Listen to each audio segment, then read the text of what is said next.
علیہ وصحبہ وموالا۔ محترم بھائیو، السلام علیکم ورحمۃ اللہ وبرکاتہ۔ الحمدللہ، سوموار کے دن کی یہ جو مجلس ہے رمضان کی وجہ سے گیپ آ گیا تھا، لیکن انشاءاللہ یہ مجلس سے لگاتار جاری رہے گی۔ ہم نے اس سے پہلے کی دو مجلسوں میں شیخ عبدالعزیز بن محمد الشعلان کی کتاب 100 عقیدہ سے متعلق سوالات و جوابات کے حوالے سے گفتگو کی تھی۔ آج ہم تیسرے درس میں اسی کی باقی چیزیں پڑھیں گے انشاءاللہ۔ تو 51 نمبر کا سوال ہے، ریا کیا ہے؟ ریاکاری کیا ہے؟ ریاکاری کیا ہے کہ لوگوں کو دکھلانے کے ارادے سے کوئی عبادت انجام دینا ریاکاری ہے۔ یعنی کوئی عبادت اس لیے ہم انجام دیں کہ لوگ دیکھیں تو ہماری تعریف کریں، یہ ریاکاری ہے، یہ دکھلاوا ہے۔ اور ریاکاری کا حکم کیا ہے کہ یہ حرام ہے اور شرک اصغر میں سے ہے۔ اس کی دلیل کیا ہے؟ مسند احمد کی روایت ہے، اللہ کے نبی صلی اللہ علیہ وسلم نے ارشاد فرمایا، اخوف ما اخاف علیکم الشرک الاصغر، میں تمہارے اوپر سب سے زیادہ جس چیز کا ڈر محسوس کرتا ہوں وہ شرک اصغر ہے، چھوٹا شرک ہے۔ اور اس کے بارے میں جب اللہ کے نبی صلی اللہ علیہ وسلم سے پوچھا گیا، یعنی یہ پوچھا گیا کہ چھوٹا شرک کیا ہے، تو آپ نے فرمایا یہ ریاکاری ہے۔ سنن ابن ماجہ کی روایت ہے، حضرت ابو سعید خدری رضی اللہ تعالی عنہ بیان فرماتے ہیں کہ اللہ کے نبی صلی اللہ علیہ وسلم ایک دن ہمارے بیچ تشریف لائے جبکہ ہم آپس میں دجال کے بارے میں گفتگو کر رہے تھے۔ تو اللہ کے نبی صلی اللہ علیہ وسلم نے فرمایا، الا اخبرکم بما هو اخفف علیکم عندی من المسیح الدجال، کیا ہم تمہیں ایسی بات نہ بتائیں جو میری نظر میں تمہارے لیے مسیح دجال سے بھی زیادہ خطرناک ہے؟ مسیح دجال کا فتنہ ایسا فتنہ ہے کہ اللہ کے نبی صلی اللہ علیہ وسلم اور آپ سے پہلے جتنے بھی انبیاء آئے سب نے مسیح الدجال کی خطرناکی سے اپنی اپنی امتوں کو آگاہ کیا۔ تو اللہ کے نبی صلی اللہ علیہ وسلم جب صحابہ کو مسیح الدجال کے بارے میں گفتگو کرتے ہوئے سنتے ہیں تو آپ نے فرمایا کہ کیا تمہیں ہم یہ بات نہ بتائیں کہ مسیح دجال سے بھی زیادہ خطرناک چیز تمہارے بیچ پائی جاتی ہے؟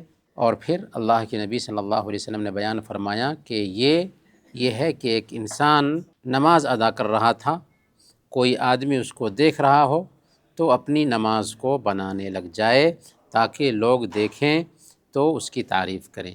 تو ایک انسان نماز اللہ کے لیے ادا کرتا ہے، لیکن کوئی آدمی اس کو دیکھ رہا ہے تو نماز کو سنوارنے لگ جائے تو یہ ریاکاری ہو گئی اور نہایت ہی خطرناک چیز ہے۔ اسی لیے 3 شخصوں سے جہنم کو کل قیامت کے دن سلگایا جائے گا۔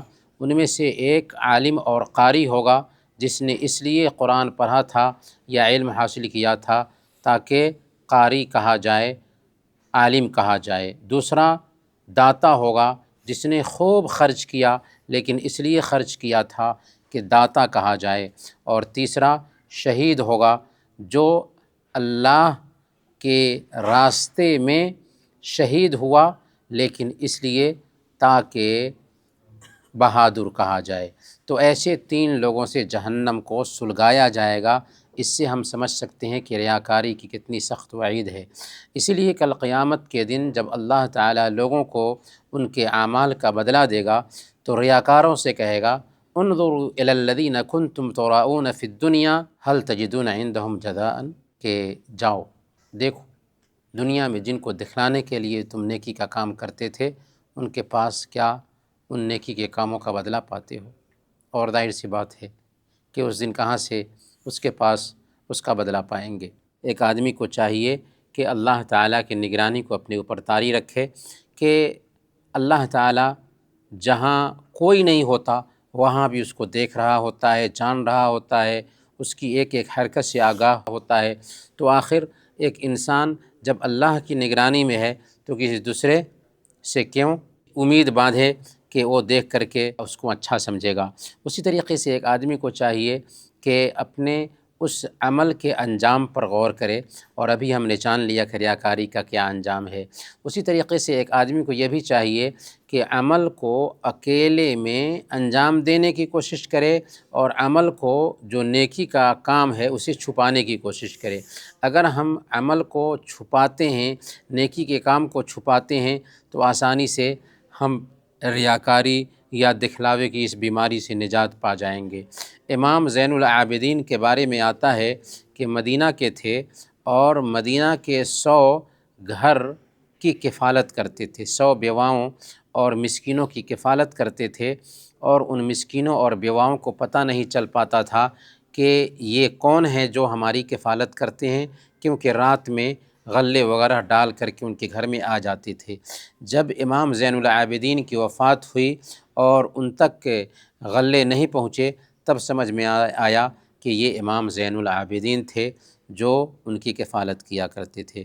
برکیف ریاکاری ایک نہایت ہی خطرناک بیماری ہے، شرک اصغر ہے، اس سے بچنا چاہیے۔ 53 نمبر کا سوال ہے، آپ کے نبی کون ہیں؟ تو ہمارے نبی محمد بن عبداللہ بن عبد المطلب بن ہاشم صلی اللہ علیہ وسلم ہیں۔ تو محمد آپ کا نام ہے، آپ کے والد کا نام عبداللہ، آپ کے دادا کا نام عبد المطلب، اور آپ کے پردادا کا نام ہاشم تھا، اور ہاشم یہ قریش سے تھے، اور عرب جو ہے اسماعیل علیہ السلام کی ذریت میں سے ہیں، اور اسماعیل علیہ السلام ابراہیم علیہ السلام کے بیٹے ہیں۔ اس طریقے سے ابراہیم علیہ السلام کی اولاد میں سے اسماعیل ہیں، اور اسماعیل علیہ السلام کی اولاد میں سے اللہ کے نبی صلی اللہ علیہ وسلم ہیں۔ اللہ کے نبی صلی اللہ علیہ وسلم کی نبوت کی سب سے بڑی دلیل کیا ہے؟ کیا ہے سب سے بڑی دلیل؟ پتہ ہے؟ ہاں؟ کسی کو معلوم ہے؟ ہاں؟ قرآن۔ جی ہاں، اللہ کے نبی صلی اللہ علیہ وسلم کی نبوت کی سب سے بڑی دلیل قرآن کریم ہے، جو اللہ کا کلام ہے، جس میں ہدایت ہے، جس میں شفا ہے، اور جس میں نور ہے۔ قرآن سارے انسانوں کے لیے ہدایت ہے۔ قرآن نے خود کہا ھدی للناس، قرآن ہدایت ہے سارے انسانوں کے لیے، اور اس میں جسمانی اور روحانی دونوں بیماریوں کا علاج ہے۔ وَنُنَزِّلُ مِنَ الْقُرْآنِ مَا هُوَ شِفَاءٌ وَرَحْمَةٌ لِّلْمُؤْمِنِينَ، کہ ہم نے قرآن کو اتارا ہے جس میں شفا ہے اور مومنوں کے لیے رحمت ہے، اور اس میں نور ہی نور ہے، روشنی ہی روشنی ہے۔ اللہ تعالیٰ نے فرمایا قُلْ لَئِنِ اجْتَمَعَتِ الْإِنسُ وَالْجِنُّ عَلَىٰ أَن يَأْتُوا بِمِثْلِ هَٰذَا الْقُرْآنِ لَا يَأْتُونَ بِمِثْلِهِ وَلَوْ كَانَ بَعْضُهُمْ لِبَعْضٍ ظَهِيرًا، کہ اگر سارے انسان اور جنات بھی قرآن کے جیسے لانے کی کوشش کریں تو نہیں لا سکتے، اگرچہ سب کے سب ایک دوسرے کے مددگار کیوں نہ ہو جائیں۔ سوال یہ ہے کہ قرآن اللہ کا کلام ہے، ہم کیسے ثابت کریں گے؟ تو سب سے پہلے نمبر پر قرآن اللہ کا کلام ہے اس طور پر کہ ہمارے پاس چند سوالات پیدا ہوتے ہیں مذہبی کتابوں کے حوالے سے، ان سوالات کا جواب صرف ہمیں قرآن ہی اوتھینٹک طریقے سے دے پاتا ہے۔ جیسے سوالات کیا ہیں؟ وہ کتابیں کب اتریں، کن پر اتریں، کیسے اتریں، کتنے دنوں میں اتریں، کیسے ان کی حفاظت ہوئی۔ یہ سوالات جو ہے صرف قرآن کریم ہی ایک ایسی مذہبی کتاب ہے جو ان سوالات کا تشفی بخش جواب دیتی ہے۔ دوسرے نمبر پر محمد صلی اللہ علیہ وسلم جن کے اوپر یہ قرآن اترا، نہ پڑھنا جانتے تھے نہ لکھنا جانتے تھے، ہے نا؟ ایسا ہی ہے؟ جانتے ہیں آپ لوگ؟ ہاں، اس کے ساتھ ساتھ آپ کو لوگوں نے الصادق الامین کے لقب سے بھی پکارنا شروع کر دیا تھا زمانے جاہلیت میں، یعنی آپ کو مانتے تھے کہ آپ نہایت ہی سچے انسان ہیں، نہایت ہی امانت دار انسان ہیں۔ تو جو انسان نہ ایک حرف پڑھنا جانتا ہے نہ ایک حرف لکھنا جانتا ہے، اور ان کو لوگ الصادق الامین نہایت ہی سچا اور نہایت ہی امانت دار مانتے ہیں، وہ انسان کہاں سے بنا لے گا؟ اور وہ بھی اتنا پورا موٹا سا مصحف کہاں سے بنا پائے گا؟ ہو سکتا ہے ان کے بس میں؟ نہیں ہو سکتا ہے۔ تیسری بات یہ ہے کہ پھر وہ کتاب انسانوں کو چیلنج بھی دے رہی ہے۔ کیا چیلنج دے رہی ہے؟ سب سے پہلے کہا کہ اس کے جیسے، قرآن کے جیسے پیش کر کے دکھا دو، تو نہیں لا سکے۔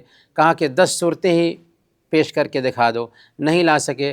کہا کہ 1 سورہ ہی پیش کر کے دکھا دو، نہیں لا سکے۔ کہا کہ 1 آیت ہی پیش کر کے دکھا دو، نہیں لا سکے۔ اور قرآن قیامت کے دن تک انسانوں کے لیے چیلنج ہے۔ تو اس سے پتہ یہ چلتا ہے کہ قرآن اللہ کا کلام ہے۔ اسی طریقے سے اللہ کے نبی صلی اللہ علیہ وسلم کی جو باتیں ہیں ان کو حدیث کہتے ہیں، اور قرآن اللہ کا کلام ہے۔ ایک انسان کی گفتگو الگ الگ نہیں ہوتی، اور اگر الگ الگ کرنے کی کوشش بھی کرے تو 23 سال تک یہ اختلاف باقی رکھنا کسی کے بس میں نہیں ہوگا۔ قرآن کو پڑھتے ہیں تو اس کا اسلوب بالکل الگ ہے، حدیث کو پڑھتے ہیں تو اس کا اسلوب بالکل الگ ہے۔ تو یہ بھی پتہ دیتا ہے کہ قرآن اللہ کا کلام ہے، حدیث پیارے نبی صلی اللہ علیہ وسلم کی باتیں ہیں۔ برکیف تو قرآن اللہ کا کلام ہے۔ اللہ کے نبی صلی اللہ علیہ وسلم کا ہم پر سب سے بڑا حق کیا ہے؟ سب سے عظیم حقوق کیا ہیں؟ تو اللہ کے نبی صلی اللہ علیہ وسلم کا سب سے عظیم حق یہ ہے کہ اللہ کے نبی صلی اللہ علیہ وسلم کی ہم تصدیق کریں۔ اللہ کے نبی صلی اللہ علیہ وسلم کے بارے میں ہمارا عقیدہ ہو کہ اللہ تعالیٰ نے آپ کو تمام جن و انس کے لیے نبی بنا کر بھیجا۔ محمد صلی اللہ علیہ وسلم صرف مسلمانوں کے نبی ہیں نا؟ جی نہیں، رحمت للعالمین ہیں۔ اللہ تعالیٰ نے بیان فرمایا وما ارسلناک الا رحمۃ للعالمین، کہ ہم نے آپ کو ساری دنیا کے لیے رحمت بنا کر بھیجا ہے۔ تو جنوں کے لیے بھی، انسانوں کے لیے بھی، تمام چیزوں کے لیے رحمت بن کر کے آئے۔ اسی طریقے سے ہمیں اللہ کے نبی صلی اللہ علیہ وسلم کی اطاعت کرنی چاہیے، یہ آپ کا حق ہے، اور آپ کی نافرمانی سے بچنا چاہیے۔ اللہ تعالیٰ نے فرمایا فلا وربک لا یؤمنون حتی یحکموک فیما شجر بینہم، کہ تیرے رب کی قسم وہ کسی بھی صورت میں مومن نہیں ہو سکتے جب تک کہ اپنے آپس کے اختلاف میں آپ کو حکم تسلیم نہ کر لیں۔ اسی طریقے سے اللہ کے نبی صلی اللہ علیہ وسلم کی تابعداری کی جائے، آپ کو اسوہ اور نمونہ سمجھا جائے، یہ آپ کا حق ہے۔ اللہ تعالیٰ فرماتا ہے لقد کان لکم فی رسول اللہ اسوۃ حسنہ، تمہارے لیے اللہ کے نبی صلی اللہ علیہ وسلم کی زندگی میں بہترین نمونہ ہے۔ انسانوں میں اگر کسی کو آئیڈیل چاہیے، رول ماڈل کی کھوج ہو، تو سارے انسانوں کے لیے اگر دنیا میں کوئی رول ماڈل ہو سکتا ہے تو صرف اور صرف ایک ہستی ہیں، اور وہ ہیں محمد الرسول اللہ صلی اللہ علیہ وسلم۔ کسی کا باپ اس کا رول ماڈل نہیں ہوتا، کسی کا ٹیچر اس کا رول ماڈل نہیں ہوتا۔ اگر صحیح معنوں میں رول ماڈل ہے انسانوں کے لیے، ساری انسانیت کے لیے، تو وہ محمد الرسول اللہ صلی اللہ علیہ وسلم ہیں۔ آپ کا حق یہ بھی ہے کہ آپ کی سنت کی تعظیم کی جائے اور آپ سے محبت کی جائے، ایسی محبت کہ ماں باپ، اولاد اور تمام لوگوں کی محبت پر بھی اللہ کے نبی صلی اللہ علیہ وسلم کی محبت فائق ہو۔ اس لیے اللہ کے نبی صلی اللہ علیہ وسلم نے بیان فرمایا لا یؤمن احدکم حتی اکون احب الیہ من والدہ وولدہ والناس اجمعین، کہ تم میں سے ایک آدمی اس وقت تک مومن نہیں ہو سکتا جب تک کہ میں اس کی نظر میں اس کے ماں باپ، اس کی اولاد اور تمام لوگوں سے زیادہ محبوب نہ ہو جاؤں۔ یہاں تک کہ ایک دن اللہ کے نبی صلی اللہ علیہ وسلم کہیں جا رہے تھے، عمر فاروق رضی اللہ تعالی عنہ کا آپ نے ہاتھ تھاما ہوا تھا۔ اللہ کے نبی صلی اللہ علیہ وسلم سے عمر فاروق نے کہا کہ یا رسول اللہ، ہمیں آپ سے محبت ہے دنیا کی تمام چیزوں سے زیادہ، دنیا کے تمام لوگوں سے زیادہ، سوائے میری جان کے۔ آپ نے فرمایا ابھی بھی تیرے ایمان میں کمی ہے اے عمر۔ تب انہوں نے کہا کہ یا رسول اللہ، اب آپ میری نظر میں میری جان سے بھی زیادہ محبوب ہیں۔ یہ سننے کے بعد اللہ کے نبی صلی اللہ علیہ وسلم نے فرمایا تھا الآن یا عمر، اب بات بنی ہے اے عمر۔ تو پیارے نبی صلی اللہ علیہ وسلم سے محبت اپنے ماں باپ، اپنی اولاد، تمام لوگوں ہی نہیں بلکہ اپنی جان سے بھی زیادہ ہونی چاہیے کہ انہی کے ذریعہ اللہ تعالیٰ نے ہم تک یہ دین پہنچایا، ورنہ آج بھی ہم اینٹ پتھر کی مورتیوں کی پوجا کر رہے ہوتے۔ اسی طریقے سے اللہ کے نبی صلی اللہ علیہ وسلم پر درود اور سلام بھیجا جائے، اور جب ہم اللہ کے نبی صلی اللہ علیہ وسلم پر درود اور سلام بھیجتے ہیں تو اس کا بدلہ کیا ملتا ہے؟ اللہ کے نبی صلی اللہ علیہ وسلم نے خود فرمایا، من صلی علیہ واحدۃ صلی اللہ علیہ بہا عشرا، جو آدمی مجھ پر ایک مرتبہ درود بھیجتا ہے اللہ اس پر 10 رحمتیں اتارتا ہے۔ ہم ایک مرتبہ بھیجیں، اللہ 10 رحمتیں نازل فرماتا ہے، تو اس سے بڑھ کر اعزاز کی بات اور کیا ہوگی؟ اللہ کے نبی صلی اللہ علیہ وسلم کا یہ بھی حق ہے کہ آپ کی شان میں غلو سے بچا جائے۔ اللہ کے نبی صلی اللہ علیہ وسلم انسانوں میں سب سے افضل انسان ہیں، ان سے بہتر انسان اس دھرتی پر پیدا نہیں ہوئے اور نہ ہی قیامت کے دن تک پیدا ہو سکتے ہیں۔ اس کے باوجود یہ حقیقت ہے کہ وہ ایک انسان ہیں، لہذا ان کی شان میں غلو نہ کیا جائے۔ اللہ کے نبی صلی اللہ علیہ وسلم نے خود فرمایا، لا تطرونی کما اطرت النصارى ابن مریم فانما انا عبد فقولوا عبد اللہ ورسولہ، میری شان میں مبالغہ مت کرنا، جیسا کہ عیسائیوں نے عیسیٰ علیہ السلام کی شان میں مبالغہ کیا تھا، میں اللہ کا بندہ اور اس کا رسول ہوں، لہذا مجھے اللہ کا بندہ اور اس کا رسول کہنا۔ تو گویا کہ یہ سارے حقوق ہیں اللہ کے نبی صلی اللہ علیہ وسلم کے، اور ان حقوق کا پاس و لحاظ رکھنا چاہیے۔ 56 نمبر کا سوال ہے کہ جادو کیا ہے؟ جادو کیا ہے؟ جادو ایک شیطانی عمل ہے جس کا اثر دل پر ہوتا ہے، بدن پر ہوتا ہے، اور اس کا حکم یہ ہے کہ جادو سیکھنا کفریہ عمل ہے۔ اگر کوئی آدمی جادو سیکھتا ہے یا جادو سکھاتا ہے تو یہ عمل ایسا ہے کہ اس کو اسلام سے نکال دیتا ہے۔ اس لیے اللہ تعالیٰ نے سورہ البقرہ آیت نمبر 102 میں بیان فرمایا، وما کفر سلیمان ولکن الشیاطین کفروا یعلمون الناس السحر، کہ سلیمان علیہ السلام نے کفر نہیں کیا بلکہ شیاطین نے کفر کیا کہ لوگوں کو جادو سکھاتے تھے۔ گویا کہ جادو سیکھنا اور سکھانا کفریہ عمل ہے، اسی سے ہمیں پتہ چل جاتا ہے۔ اور آپ کو یہاں پہ یہ بھی بتاتا چلوں کہ اللہ کے نبی صلی اللہ علیہ وسلم کے اوپر جادو کیا تھا ایک یہودی نے، لبید بن عاصم نے اللہ کے نبی صلی اللہ علیہ وسلم پر جادو کیا تھا، اور اس کا اثر آپ کے اوپر ہو گیا تھا، لیکن اس کا اثر وہی پر نہیں آیا تھا، پر آپ کے اوپر جادو کا اثر ہوا تھا، اور اس کے علاج کے لیے باضابطہ اللہ تعالیٰ نے سورہ فلق اور سورہ الناس اتاری تھی، اور اس کے ذریعہ علاج کیا، اللہ تعالیٰ نے آپ کو عافیت عطا فرمائی۔ کہانت کیا ہے؟ کہانت کہتے ہیں جنوں کو استعمال کر کے غیب کو جاننے کا دعویٰ کرنا۔ جنوں کو استعمال کر کے غیب کو جاننے کا دعویٰ کرنا دراصل کہانت ہے۔ اور صحیح بخاری اور صحیح مسلم کی روایت ہے، لوگوں نے پوچھا اللہ کے نبی صلی اللہ علیہ وسلم سے کہ اے اللہ کے نبی صلی اللہ علیہ وسلم، کاہنوں کی کیا حقیقت ہے؟ تو اللہ کے نبی صلی اللہ علیہ وسلم نے فرمایا، لیسوا بشیء، کاہنوں کی کوئی حقیقت نہیں ہے۔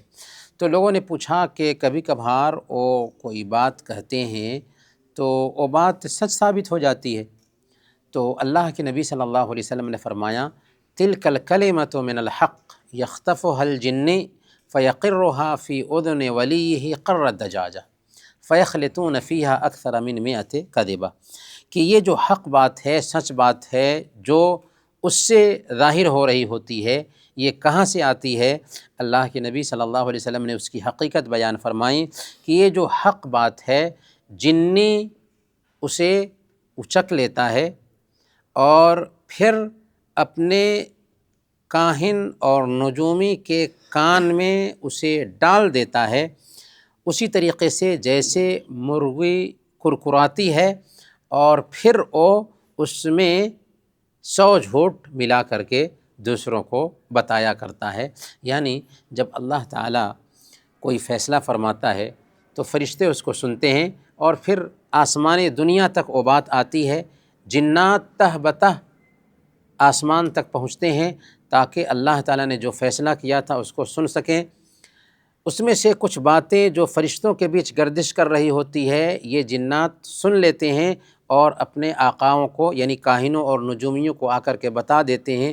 وہی کاہن نجومی ایک سچ میں 100 جھوٹ ملاتا ہے اور لوگوں کو بتاتا ہے، یہاں تک کہ 99 جھوٹ بولا تو اس پہ لوگوں کا دھیان نہیں جاتا، لیکن ایک جو سچ تھا اس کی بنیاد پر اس کو سچ مان لیا جاتا ہے۔ تو یہ ہے حقیقت کاہنوں اور نجومیوں کی۔ ان کے طریقے کیا ہوتے ہیں؟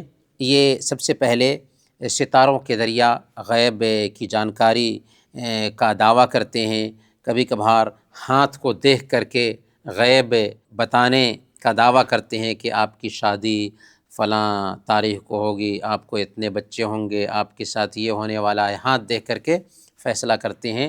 یہ سب کاہن اور نجومی ہوتے ہیں۔ اور ایسے لوگوں کے پاس جانے کا حکم کیا ہے؟ صحیح مسلم کی روایت ہے، اللہ کے نبی صلی اللہ علیہ وسلم بیان فرماتے ہیں، من اتی عرافا فسألہ عن شیء لم تقبل لہ صلاۃ 40 لیلہ، جو آدمی کسی کاہن، نجومی اور جوتش کے پاس آتا ہے اور اس سے کسی چیز کے بارے میں پوچھتا ہے تو 40 دن تک اس کی نماز قبول نہیں ہوتی۔ کتنے دنوں تک؟ 40 دن تک اس کی نماز قبول نہیں ہوتی۔ اس کا مطلب یہ ہے کہ 40 دن تک اس کو چھوٹ مل گئی؟ نہیں، چھوٹ نہیں ملی ہے۔ اس کے اوپر ضروری ہے کہ وہ نماز پڑھے، لیکن جو کچھ بھی نماز ادا کرے گا 40 دنوں تک اس کو کچھ بھی ثواب نہیں ملے گا۔ کیوں؟ اس لیے کہ وہ کسی کاہن اور نجومی کے پاس جا کر کے اس سے صرف پوچھا ہے، تصدیق نہیں کی ہے۔ یاد رکھیے، تصدیق نہیں کی۔ کسی کاہن، نجومی، غیب کا دعویٰ کرنے والے، ہمارا سامان گم ہو گیا، ہم چلے گئے ایسے لوگوں کے پاس میں پوچھ رہے ہیں کہ کس نے ہمارا سامان لیا ہے، وہ بتاتا بھی ہے فلاں فلاں نے، ایسا ایسا اس کا وصف ہے، ایسی ایسی اس کی صفت ہے، اس نے لیا ہے۔ یہ سب جھوٹ ہے، یہ سب جھوٹ ہوتا ہے۔ وہ کوئی نہیں جانتا، غیب کو کوئی نہیں جانتا۔ اللہ نے فرمایا قل لا يعلم من في السماوات والارض الغیب الا اللہ، آپ فرما دیجئے کہ آسمان اور زمین میں کوئی بھی ایسی ہستی نہیں ہے کہ اللہ کے علاوہ غیب کو جانے۔ تو اگر کوئی آدمی کسی کاہن اور نجومی کے پاس آتا ہے اور پوچھنے کے بعد اس کی تصدیق بھی کر دیتا ہے، آپ صحیح کہہ رہے ہیں، واقعی ایسا ہی ہے، اگر تصدیق بھی کر دیتا ہے تو اس کے بارے میں سنن ابی داؤد کی روایت ہے، اللہ کے نبی صلی اللہ علیہ وسلم بیان فرماتے ہیں، من اتی عرافا او کاہنا فصدقہ فیما یقول فقد کفر بما انزل علی محمد صلی اللہ علیہ وسلم۔ جو آدمی کسی کاہن، نجومی، جوتش کے پاس میں آتا ہے اور جو کچھ بھی اس کاہن، نجومی نے بتایا اس کی تصدیق کر دی تو اس نے محمد صلی اللہ علیہ وسلم پر اتاری گئی شریعت کے ساتھ کفر کیا۔ محمد صلی اللہ علیہ وسلم کی اتاری گئی شریعت کے ساتھ کفر کیا۔ نہایت ہی سخت بات ہے۔ تو ایک مسلمان ایسے لوگوں کے پاس نہیں جاتا اور ایسے لوگوں سے ایک مسلمان اپنا علاج نہیں ڈھونڈتا۔ اسی طریقے سے ستاروں کے ذریعہ قسمت کی جانکاری لینا، ستارہ یہ کہتا ہے، آپ کا ستارہ یہ کہتا ہے، آپ کے ساتھ ایسا ہونے والا ہے، یہ سب جھوٹے لوگ ہوتے ہیں۔ اللہ کے نبی صلی اللہ علیہ وسلم نے بیان فرمایا، من اقتبس شعبۃ من النجوم فقد اقتبس شعبۃ من السحر، کہ جو آدمی ستاروں میں سے کوئی چیز سیکھتا ہے وہ جادو کا ایک علم سیکھتا ہے، اور جتنی زیادتی اس میں کرے گا اسی کے حساب سے وہ جادو کو سیکھنے میں اضافہ کرے گا۔ البتہ ستاروں کا جو علم ہے اس کے بارے میں ہلکی سی تفصیل ہے۔ ایک ہے علم تیسیر اور ایک ہے علم تأثیر۔ علم تیسیر یعنی ستاروں کا علم حاصل کرتے ہیں تاکہ وقت کی جانکاری حاصل کی جائے، موسم کے بارے میں جانا جائے، تو اس میں کوئی حرج کی بات نہیں۔ یہ علم تیسیر ہے، آسانی کے لیے یہ علم حاصل کرنا ہے، تو اس ناحیہ سے اگر ستاروں کا علم حاصل کیا جاتا ہے یہ باضابطہ ایک علم ہے تو کوئی حرج کی بات نہیں۔ لیکن اگر ستاروں کا علم اس لیے حاصل کیا جاتا ہے کہ یہ ہم فیصلہ لیں کہ ستارے اثر انداز ہوتے ہیں انسان کی زندگی پر کہ ستاروں کی وجہ سے کچھ ہوتا ہے، ستاروں کی وجہ سے بارش ہوتی ہے، ستارے ہماری قسمت کا فیصلہ کرتے ہیں، اگر ایسا نالج حاصل کرنے کے لیے ستاروں کا علم حاصل کیا جا رہا ہے تو یہ شرک اصغر ہے۔